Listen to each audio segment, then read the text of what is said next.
How's that for a title for my first video of the new year? Probably why you're watching this is you're trying to figure out, where am I going with this? I'm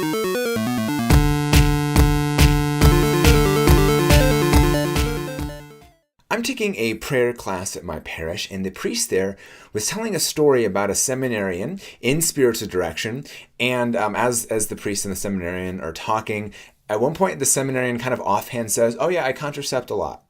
And the priest, it didn't fully register with him when that happened. And then the conversation moved on. But later he's like, "Yeah, we need to circle back to that." So said, "So about that comment, what did you mean by it?" And the seminarian's like, "Oh yeah, all the time." Okay, keep going.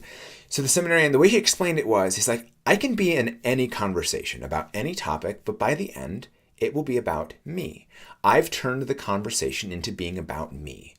Thus, I contracept all the time." I was like, whoa, that is a really insightful thing about conversations, but also about what contraception is, that it is making sex all about me.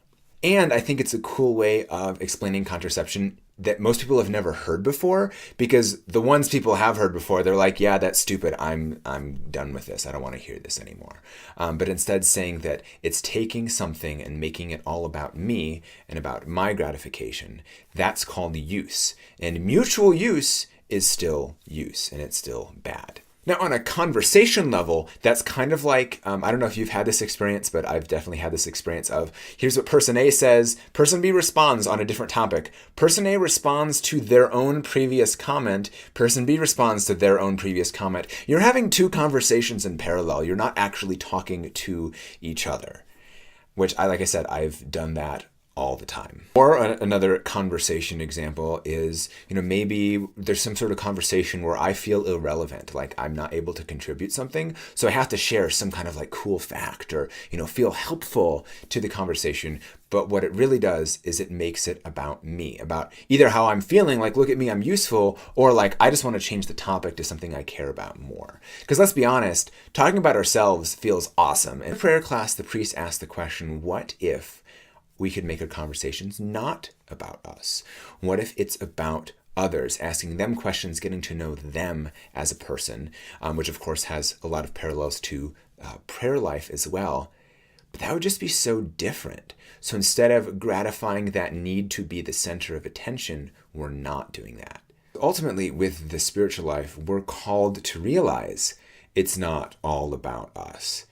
On every level of our being, we have that tendency to make it all about me. I've only briefly mentioned sex and conversations as two, but there are way many more examples, all of the examples.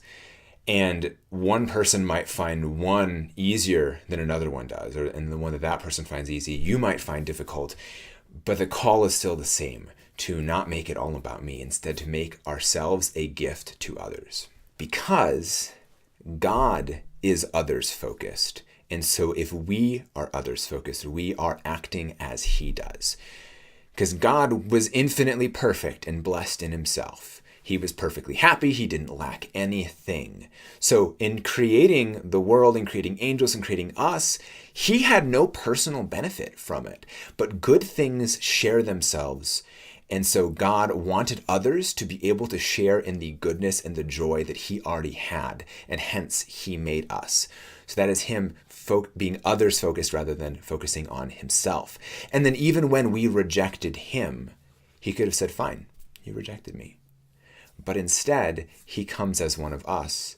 That's how close he wants to be, is to even take on our, lowly nature compared to his own.